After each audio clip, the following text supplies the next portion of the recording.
Bienvenue sur Africa 24 pour cette nouvelle édition du Non-Stop Info. Au sommaire, la célébration de la Journée mondiale de l'alimentation ce jeudi. Un événement dédié à la promotion de l'agriculture familiale qui représente 80% des exploitations en Afrique. Nous irons au Bénin où un agriculteur sur deux travaille en famille. Une femme à la tête de l'Union internationale des télécommunications, c'est peut-être pour bientôt. La Mauritanienne Fatimetou Mint Mohamed Salek brique ce poste, son portrait dans cette édition. Insérer la langue maternelle dans le système éducatif, c'est l'ambition affichée par plusieurs gouvernements africains. Une volonté politique freinée, comme vous le verrez, par plusieurs facteurs tels que le manque de matériel didactique adapté. Nous débutons cette édition avec la Journée mondiale de l'alimentation qui était célébrée ce jeudi.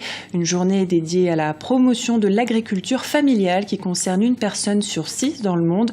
En Afrique, le modèle agricole familial représente environ 80% des exploitations. Au Bénin, c'est un peu moins, une entreprise agricole sur 2 et familiale. Reportage de notre correspondante au Bénin, Cheraliao Tawema. Quel est l'apport de l'agriculture familiale à la sécurité alimentaire? C'est le thème de la 34e édition de la Journée mondiale de l'alimentation, célébrée ce jeudi 16 octobre au Bénin, à l'instar de nombreux pays dans le monde. Au cours de ces dernières années, la lutte contre la faim a connu des avancées notables de par le monde. En effet, 63 pays en développement ont atteint le premier objectif du millénaire pour le développement, qui consiste en la réduction de moitié de la proportion de personnes souffrant de sous-alimentation chronique. Il importe de mentionner que le Bénin a réussi à se hisser dans ce groupe de pays performants. Le parcours de ces pays nous enseigne que si nous voulons gagner la guerre contre la faim, un engagement politique, une approche globale, la participation de l'ensemble de la société et l'agriculture familiale sont des éléments indispensables. Le modèle agricole familial représente environ 80% des exploitations africaines. Au Bénin, plus de 50% de la population s'adonne aux activités agricoles dans des fermes familiales. Aussi, environ 90% des produits vivriers proviennent de ces exploitations. Malgré sa contribution à la sécurité alimentaire, l'agriculture familiale demeure en proie à une baisse de l'utilisation d'engrais et un faible niveau de mécanisation. Le plan stratégique de relance du secteur agricole s'attaque prioritairement à la diversification de l'agriculture, à l'organisation des filières agricoles, à doter bien entendu par des chaînes de valeur d'ici à là, au-delà du seul coton qui a été promu jusqu'à nos jours. Lancé en 2010 au Bénin, le plan de relance du secteur agricole vise à identifier des filières porteuses de l'agriculture telles que l'ananas, l'anacarde, le karité entre autres et en assurer le financement. Modèle estimé pertinent, l'agriculture familiale est inscrite au cœur de ce programme afin de lutter contre la faim. En Mauritanie, une femme se prépare à briguer le vice-secrétariat général de l'Union internationale des télécommunications. Elle s'appelle Fatimetou Mint Mohamed Salek et sa candidature est soutenue par plusieurs pays. Voici son portrait, il est signé par notre correspondant sur place, Mohamed Abdellahi Abé. Une Mauritanienne candidate au poste de vice-secrétaire général de l'UIT, l'Union internationale des télécommunications. Grâce à son parcours riche et distingué, la docteure Fatimetou Mohamed Salek se présente à ce poste. Détentrice d'un diplôme d'ingénieur en informatique et du doctorat en mathématiques appliquées, elle a supervisé en 2000 la campagne nationale introduisant l'Internet en Mauritanie. Première responsable à diriger le poste du secrétaire d'État chargé des nouvelles technologies dans son pays. À 47 ans, cette mère de 4 enfants continue aujourd'hui de travailler auprès des grandes multinationales et structures spécialisées en télécommunications en qualité de consultante. Mes atouts, c'est l'expérience multidimensionnelle, c'est l'ouverture aussi, l'ouverture multiculturelle. C'est un engagement, je le reconnais également, accompagné d'une passion pour ce secteur. Voilà, c'est modestement ce bagage que je voudrais mettre à la disposition de l'Union internationale des télécommunications. Madame Internet, qu'on préfère l'appeler souvent ses amis, semble décider, si elle est élue, à révolutionner le travail au sein de l'UIT, qui est l'institution spécialisée des Nations Unies pour les technologies de l'information et de la communication. 193 pays y sont membres. Pour l'Afrique et pour les pays du Sud en général, je ferai tout ce qui est de mon pouvoir pour l'inclusion de tous dans la société de l'information. Je militerai également pour réduire les écarts en matière d'utilisation des services, des écarts en matière d'accessibilité économique. Et puis, j'œuvrerai notamment pour le haut débit mobile, au niveau du téléphone mobile, pour qu'il soit à la portée de tous nos concitoyens en Afrique. Beaucoup de Mauritaniens espèrent que la candidature d'Emmet Salek obtienne l'adhésion des différents pays du monde. Son élection à ce poste prestigieux serait un succès non seulement pour la Mauritanie, mais aussi pour les femmes africaines. Le nouveau vice-secrétaire sera désigné en Corée du Sud à l'occasion de la conférence des plénipotentiaires prévue du 20 octobre jusqu'au 7 novembre 2014. En Côte d'Ivoire, plus de 90 partisans de l'ancien président Laurent Gbagbo comparaîtront devant la cour d'assises d'Abidjan à partir du 22 octobre. Ils sont poursuivis pour leur rôle dans la crise post-électorale de 2010-2011. Parmi eux se trouve Simone Gbagbo. La date de comparution de l'ex-première dame de Côte d'Ivoire n'a pas encore été communiquée.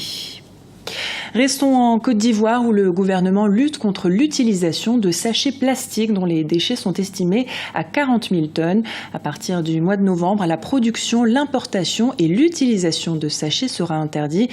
Une décision qui ne manquera pas de changer les habitudes des consommateurs. Reportage de notre correspondant en Côte d'Ivoire, Olivier Conan.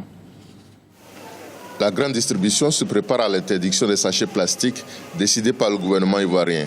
À compter du 8 novembre, il est interdit de produire, commercialiser, distribuer et utiliser les sachets plastiques non biodégradables en Côte d'Ivoire afin de protéger l'environnement. Une décision que regrette la filière plastique qui pèse 200 milliards de francs de chiffre d'affaires.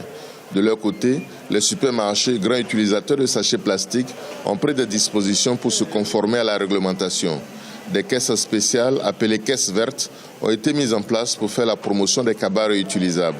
Nous avons déjà commencé, sans attendre l'application de la loi, à utiliser des sachets biodégradables déjà au niveau de nos caisses, au niveau de nos services de vente d'articles divers comme les produits qui peuvent être vendus en charcuterie, en boucherie, aux fruits et légumes, à la pâtisserie où nous donnons des sachets déjà biodégradables et au niveau de nos caisses. Le succès des caisses vertes nécessite un changement de comportement des consommateurs. Ces derniers accueillent favorablement la mesure d'interdiction des sachets plastiques. Les sachets plastiques ne se périment pas, ne se détruisent pas. Il faut plus de 200 ans, c'est ce qu'on m'a dit. Donc vraiment, en tout cas, j'encourage l'initiative des sachets biodégradables. Parce que ça fait propre et puis on n'aura pas trop de sachets stockés. Au moins, on peut utiliser 2-3 fois. On peut utiliser pour toujours. La Côte d'Ivoire produit chaque année environ 200 000 tonnes de sachets plastiques. Le secteur emploie 10 000 personnes. Pour préserver ces emplois, le gouvernement invite les industriels à se tourner vers les sachets plastiques biodégradables dont l'impact environnemental est plus réduit. Une convention a été signée le 4 avril 2014 entre le gouvernement et les industriels pour mettre en place une filière de rachat et de recyclage des déchets plastiques. Je vous le disais en titre, plusieurs gouvernements africains souhaitent adapter leur système éducatif à leur réalité en insérant la langue maternelle. Le Burkina Faso a généralisé l'apprentissage de la langue locale en 2002. Le Rwanda l'a suivi en 2009, mais plusieurs facteurs viennent freiner cette volonté politique, comme le manque de matériel didactique adapté. Explication de Guevani Do. Face aux nombreux défis du XXIe siècle, le continent africain jure par une éducation de qualité pour se positionner dans le concert des nations. Une décision qui justifie l'insertion de l'apprentissage de la langue maternelle au sein de la plupart des programmes scolaires sur le continent.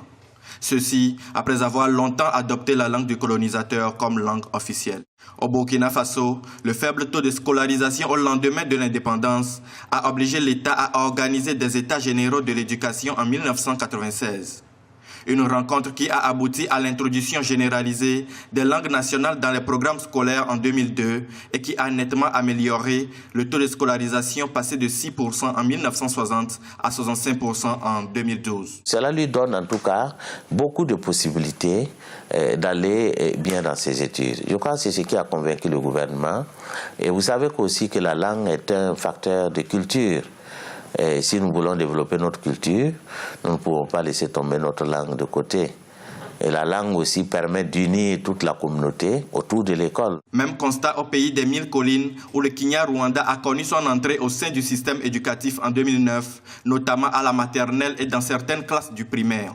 L'idée étant de mettre le Kinyarwanda au même niveau que l'anglais et le français, cette politique commence par se tailler une place favorable au sein des programmes scolaires. Toutefois, force est de constater que cette politique adoptée par la plupart des États africains se heurte à des réalités multiformes, comme la réticence de certains parents ou encore les discordes entretenus dans le choix des langues locales à enseigner. C'est la mentalité de certains parents qui ne donnent pas de la valeur à la langue maternelle et qui pensent que vraiment, il faut, quand on étudie, quand on apprend la langue maternelle, c'est l'aliénation. Pourtant, ce n'est pas ça. Donc, ce n'est pas ça parce que tous les parents parlent la langue maternelle d'abord. L'enseignement de la langue maternelle se voit aussi confronté à d'autres réalités, comme le manque de suivi pour sa pérennisation et le manque de matériel didactique. Au Burkina Faso, ce sont au total 8 langues nationales qui sont utilisées dans l'enseignement bilingue. Ces langues sont enseignées à 90% en première année pour n'être qu'à 10% en 5e année. Plus alarmant, elles ne sont pas prises en compte lors des examens officiels. Autant de réalités qui remettent sur le tapis la question de la refondation du système éducatif africain. Ce journal a été réalisé par l'ensemble de la rédaction. Nous vous remercions pour votre fidélité. Dans un instant, une nouvelle édition de l'actualité sur Africa 24.